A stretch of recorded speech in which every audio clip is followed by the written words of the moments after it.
Deixa eu te perguntar assim, deixa eu voltar lá pro começo, pelo menos da passagem aqui pelo Grêmio.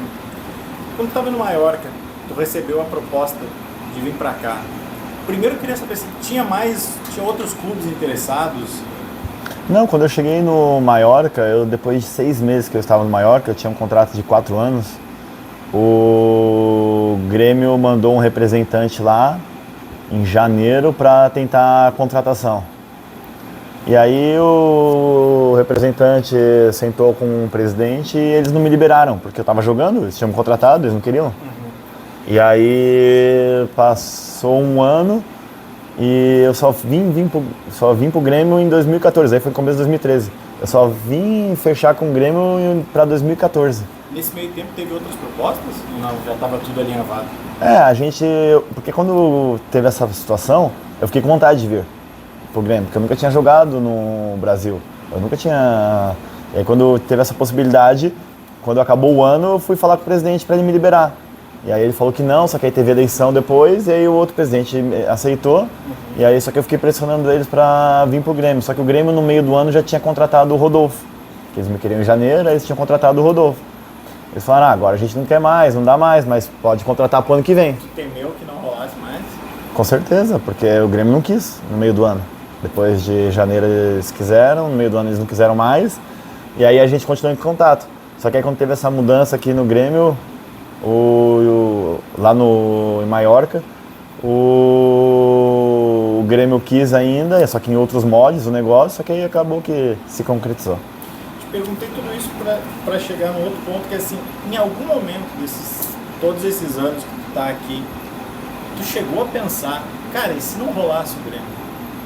O que teria sido? Tipo assim, a tua vida ia ser absurdamente diferente, né? Eu acho que isso é igual em tudo na vida, né? Todas as decisões que você toma têm consequências. E umas coisas você tem que decidir partindo desse... Eu estava conversando com a minha esposa sobre isso ontem, que eu fui batizar minhas filhas lá e aí eu encontrei um amigo meu e depois eu fui na casa de um tio meu que eu não via há anos. E aí ele está aqui em Porto Alegre agora porque eu fui lá visitar ele um dia. Então como uma atitude nossa muda as coisas num cenário. Eu só fui batizar minhas filhas porque teve catequese, então é uma série de acontecimentos que mudam a nossa vida. E claro, cada atitude nossa tem a sua consequência. Cada vez que se chega num lugar, assim, pro jogador vocês estão acostumados a trocar de clube, de ter carreira aqui, carreira ali. E também de ganhar e perder faz parte. Assim, claro que quando tu chegou aqui e começou a conquistar títulos, tu sabia que ia ter um peso diferente pro torcedor. Assim. Mas quando é que caiu a ficha pra ti que tu tinha virado mais que isso? Sabe, a história do Jeromito, a história do... É que a gente não pensa nisso. A gente não pensa, vou ganhar um título para ter mais peso com o torcedor. A gente simplesmente quer ganhar, a gente é competitivo. A gente é extremamente competitivo. Mas exatamente por isso, vocês não param para pensar nisso em nenhum momento. Nenhum momento, você não tem tempo.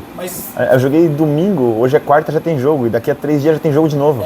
Mas justamente por isso eu te pergunto, quando é que na tua carreira aqui no Grêmio caiu a ficha de, cara, aqui é diferente, o meu peso aqui é diferente... Ou ainda não caiu, sabe? Não caiu. Ainda não caiu quando... Vai cair, eu acho, quando eu parar de jogar, quando eu tiver com tempo, quando eu não tiver que vir aqui todos os dias, quando eu não tiver essa rotina que eu tô acostumado, essa adrenalina de entrar em campo, essa pressão. Eu fui entrar em campo no domingo, eu já joguei só pelo Grêmio mais de 400 jogos. Aí, me dá frio na barriga, você fica nervoso. Você tem essas coisas todas, então são tantas coisas que te envolvem que acho que no geral esse panorama todo você não tem aí. Mas mesmo com o calor da torcida, porque de alguma forma chega para você na rede social, assim, mesmo com isso ainda não parou para pensar e entender que, eu sou o Jeromel, eu tenho uma história aqui. Não, a gente sente o carinho, claro, a gente entende isso tudo. Eu vejo que as pessoas me tratam na rua e me gostam e tudo isso. É claro que a gente sente isso, mas uma real dimensão de A gente não consegue, porque senão você fica se preocupando com isso, você não consegue entregar o que você é. Eu, pelo menos, sou assim.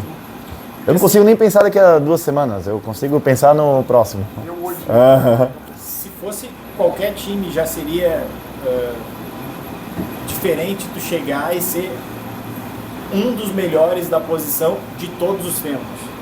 O Grêmio tem mais de 100 anos e tem vários zagueiros históricos. E com o tempo foi se falando assim, o Jeromel tá na mesma prateleira do De Leon, do Anchieta. E as pessoas ainda têm, às vezes, um pouco de receio de falar mais, porque o cara ainda tá jogando. Claro. Mas assim, tu tem a noção de que aí quando tu parar de falar e as pessoas tiverem menos pudor disso, tem muita gente que te considera o maior zagueiro da história do Grêmio. E assim, a gente não tá falando de um time qualquer, né? Claro. Assim, Não, tá louco, é maior orgulho, a maior minha privilégio. curiosidade Não, eu me eu sinto tenho- muito sortudo e privilegiado de estar nessa posição. Por isso Claro. eu insisto na história do cair a ficha, assim, tu tem a dimensão do que é ser o melhor cara, ou ainda um dos melhores caras da posição de um time que teve tanto zagueiro foda. Não, tá louco. Eu acho que isso é uma coisa surreal, né? Eu acho que se eu ficasse preocupado com isso, eu não ia conseguir performar, entendeu? Então eu nem penso nisso. Mas, pô, é maior privilégio, é maior... No começo teve desconfiança. Claro, Tu não era assim, tipo, hoje tu é o Jeromel. Assim. Claro. No começo tinha um monte. Quando eu fui fazer a pré-temporada, a gente foi pra Bento Gonçalves, isso. Aí teve um amistoso lá, eu não tinha nem jogado no Grêmio. Aí eu tô vindo pro banco, assim, era uma arquibancada só desse lado aqui, assim. Aí eu tô vindo pro banco, o cara fala, olha os zagueiros que eles contrataram aí, ó. O cara não tem cara de Libertadores não sei o que. Eu ficava ouvindo os torcedores falar mal de mim, o cara nunca nem me viu jogar. Eu falei assim, puta que pariu, vai ser foda. Mas é a vida, né? Só nada melhor do que o tempo pra provar. Se não me engano, um dos primeiros, se não foi o primeiro jogo, foi o primeiro que tu acaba fazendo um gol brusco. Acho que foi no segundo, que foi lá no interior. Acho que a gente faz com que aumente essa desconfiança. Claro, total. Tu sempre escutou essa história de que não é que tu não tem o estereótipo do zagueiro, mas que aqui pelo menos era coisa do grandão, tá? Tu sempre foi um cara mais técnico. Tu acha que uma parte do preconceito no começo da desconfiança era por causa disso? Não, que também nunca me conheci, nunca tinha me visto jogar, né? Eu já tinha 27, 28 anos, não é que eu era novinho, nunca me viram porque eu tinha 19 anos. Sim. Então a desconfiança é completamente normal por parte do torcedor. Se o Grêmio hoje contrata um jogador aí com 28 anos, eu nunca ouvi falar o nome dele, eu também ia ficar desconfiado. É normal, eu super entendo. E passado esse tempo todo, o torcedor deve ter, claro, alguns jogos especiais, muito provavelmente as finais, final da Libertadores, final da Copa do Brasil. Mas às vezes para o jogador, um dos jogos mais especial pode ser outro, por alguma questão pessoal, algum outro valor afetivo. Para ti, depois dessas centenas de jogos pelo Grêmio, qual é o jogo mais especial para ti? Eu acho que o jogo que foi bem diferente, eu posso dizer assim, foi a final do Mundial, né? Contra o Real Madrid. Porque estava numa situação que a gente tinha ganho a Copa do Brasil, ganho a Libertadores, e eu estava naquela iminência de ir para a Copa, não ir para a Copa, e esse jogo era fundamental para mim. Então eu me preparei muito para... E a gente perde para o time que era tricampeão da Champions, seguido, um dos melhores Real Madrid, dos times da história. A gente perde só de 1-0 por um gol de falta ainda. Então ficou aquela sensação de que falou, putz, mais um pouquinho dava, sabe? Te pergunto, uma pergunta meio retórica, mas obviamente se tu pudesse mudar um resultado na tua passagem pelo Grêmio, é esse jogo. O Grêmio vai desfalcado naquele jogo, né? Tem um desfalque importante naquele jogo. Claro, claro. O negócio, agora sim, o Tico JP me indicou. Eu vi que tu falando ali do futuro e tal, que não pensa em nada de futebol. Mas depois de dar uma descansada, uma parada e tudo mais, tu consegue te imaginar, eu vou te dar 3 cenários, tu consegue imaginar um Jeromel técnico, um Jeromel dirigente ou um Jeromel empresário? Técnico não, com certeza. Por quê? Porque eu não aguento mais estar concentrado viajando no hotel. E o técnico ele tem que estar sempre viajando e fazendo tudo isso. E eu acho uma perca de tempo, um desperdício, uma coisa necessária, mas... Então eu não passaria por isso de novo, já foi muito tempo. Não sei, mais do que técnico. Tá, empresário? De jogador assim? Mesma coisa. Tu chegou até a seleção pelo Grêmio. Cara, deve ter chovido oferta pra ti ao longo desses anos todos. Quais foram as mais tentadoras? Teve uma quando a gente estava acho que a gente tinha acabado de ser campeão da Libertadores ou estava no Mundial lá da Rússia. Chegou uma da China, que era muito desproporcional de dinheiro. E tive muitas propostas de clubes aqui do Brasil, que os treinadores, os diretores me ligavam e eram pessoas que queriam me contratar de grandes clubes e eu optei por ficar. O Palmeiras foi uma? Foi. Foram todos os clubes quase. Cruzeiro, Palmeiras, Corinthians. Alguma vez balançou? Não, eu tive. Essa da China, cara, caminhão de dinheiro. Eu estava muito feliz aqui, eu estava num momento muito bom na minha carreira, profissionalmente e pessoalmente também. Eu tive 3 filhos aqui e as crianças se dão muito bem. Eu sempre prezei muito essa questão para evitar fazer tantas mudanças, para as crianças terem raiz, terem tudo. Eu sempre prezei muito por esse lado. E hoje, depois é mais fácil falar, né? Eu acho que foi a decisão acertada. E a vida, né? Eu acho que tudo tem esse começo, meio e fim. Pra firmar a decisão? Na verdade, eu queria ter parado já no meio do ano. Foi o acordo que eu tinha feito com o presidente no ano passado. Mas quando veio a enchente, eu estava jogando titular, a gente foi campeão gaúcho. Aí a gente teve episódio que eu machuquei lá na Argentina, eu estava jogando lá na Libertadores. E 2 semanas depois teve enchente, eu estava de gesso ainda. E aí o presidente veio falar comigo e falou, vamos renovar, você está jogando. E não é de bom tom parar agora, no meio do ano, dada a circunstância que está todo o povo gaúcho, né? E aí a gente sentou e ficou até o final do ano. A primeira vez que tu pensou, em algum momento eu vou ter que parar, até a hora que tu disse assim, tá, vou decidir que vou parar, quanto tempo foi? Eu ia parar ano passado, na verdade. A primeira vez que tu parou, que tu pensou nisso foi o quê? Foi ano passado? Foi ano passado, que eu tava machucado do joelho e falei, vou parar. Só que aí, como eu não consegui jogar por causa de uma lesão, eu falei assim, não, mas não vou parar assim, né? Porque eu não acho legal. Aí eu falei, não, então vou parar no meio do ano que vem, tudo bem. Aí conversamos, renovamos, e aí aconteceu essa situação da enchente e vamos parar agora.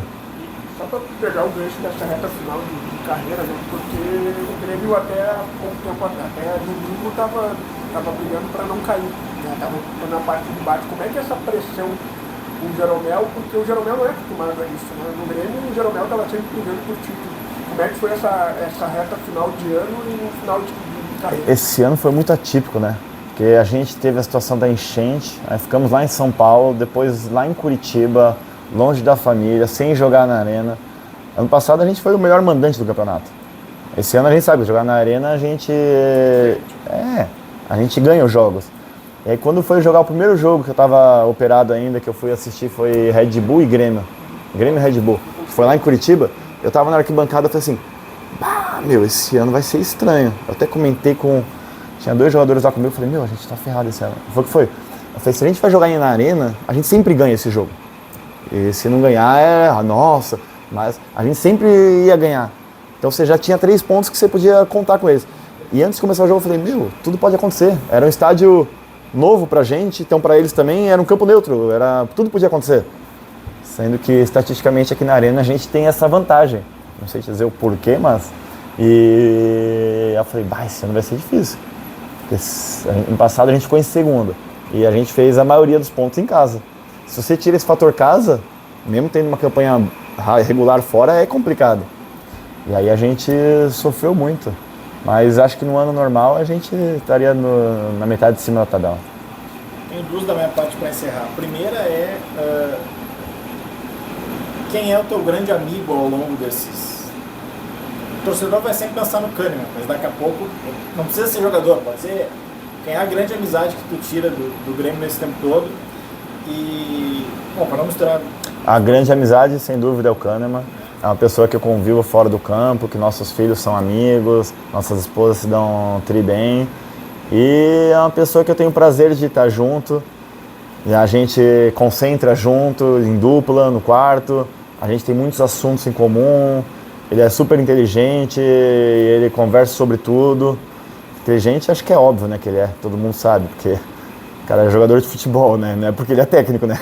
Então, é uma pessoa que eu tenho a alegria e a sorte de ter convivido todo esse tempo com ele. E a outra que eu queria te perguntar, aí sim, para encerrar, é o seguinte: tu conhece mais do que ninguém a rivalidade aqui no Rio Grande do Sul. E, no entanto, tu é um dos poucos caras que quebra essa barreira de ser respeitado por uma torcida só. Tem muitos jogadores que, tipo, mesmo os colorados te olham com admiração. Acho que tu mais do que ninguém, quando deve ir no shopping aqui ou ali, tipo, deve vir até mesmo colorado e te pedir para tirar foto. O que tu acha que tu fez ao longo desse tempo todo que te fez conquistar idolatria de um lado e respeito de outro? Eu acho que é uma via de duas mãos, né? Quando você respeita, você é respeitado. Eu sempre prezei o respeito pelos todos os adversários. E então acho que é assim que funciona. Da minha parte, só para finalizar, eu não tenho que não te perguntar, o Felipe já perguntou sobre o Renato. Essa relação do Renato, todo tempo que tu convive com ele, e aí puxando para esse ano, porque o Renato, no início do ano, ele acabou internando também, que ele tinha que utilizar mais os jogos em casa, né? Como é que foi essa relação para, vamos dizer assim, combinar de ser utilizado mais nos jogos em casa, de não ser utilizado nos jogos em sequência, como a gente está vendo agora, né? Jogou domingo, hoje não vai ter campo para estar em campo domingo. Como é que foi essa relação com o Renato, esse último ano do Grêmio? O Renato é uma pessoa muito séria, muito correta e sempre fala o que ele faz. E esse ano a gente tinha combinado, mas não aconteceu, né? O Kahneman se machucou, aí o Rodrigo Eli se machucou, aí o Gemerson se machucou, aí o Gustavo Martins se machucou. Então, eu estava sempre ali, então eu fui para quase todos os jogos. Então, ele sabe que ele pode contar comigo, ele me perguntou se eu queria jogar, eu falei, claro. Aí ele sempre me pergunta, vou precisar de você nesse jogo. Eu falei, não. Então, eu sempre me coloquei à disposição. Até fiquei bravo com ele, que ele me colocou um outro jogo aí. Cara, me põe. Ele falou assim, não, calma. Mas ele sabe que ele pode sempre contar comigo, então essa relação aí mútua de respeito e confiança é muito importante.